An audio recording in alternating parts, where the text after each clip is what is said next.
추미애 법무부 장관이 라임 사태와 관련한 검찰 수사를 두고 대검찰청이 국민을 속였다고 직접 비난하고 나섰습니다. 윤석열 검찰총장에게는 중상모략이라고 화내기 전에 사과부터 했어야 한다고 직격탄을 날렸는데요. 취재기자 연결해보겠습니다. 조성호 기자. 네, 대검찰청입니다. 예.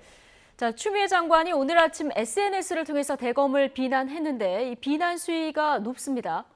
네, 그렇습니다. 굉장히 높은 수위로 대검찰청과 윤석열 검찰총장을 비판했습니다.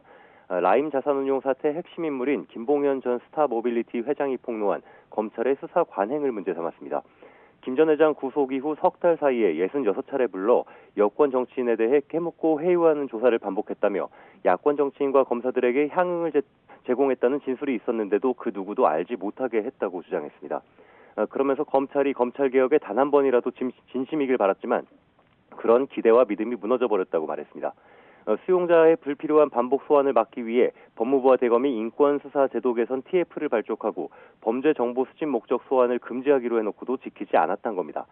추 장관은 이제 콩으로 매주를 쓴다고 해도 고지들을 국민이 없을 지경이라며 야당과 언론은 사기꾼의 편지 한 통으로 장관이 수사지휘권을 발동했다고 비난하기 전에 국민을 속인 대검을 먼저 저격해야 한다고 덧붙였습니다. 특히 윤석열 총장을 직접 지목하며 중상모략이라고 화부터 내기 전에 알았든 몰랐든 지휘관으로서 성찰과 사과 먼저 했어야 한다고 지적했습니다. 이는 윤 총장이 라임 사건 등과 관련한 장관 지휘를 따른 건 당연한 조치이며 다행이라고 밝힌 어제 추 장관의 SNS 글과는 대조적입니다.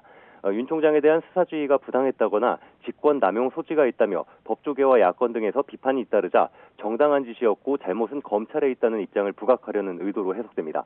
추 장관의 이런 SNS 행보에 대해 대검 측은 공식적인 대응은 하지 않고 있습니다. 검찰 내부적으로는 법무부 장관으로서가 아니라 추 장관 개인이 정치인으로서 의견을 밝힌 것으로 보여 크게 신경 쓰지 않는다는 분위기입니다.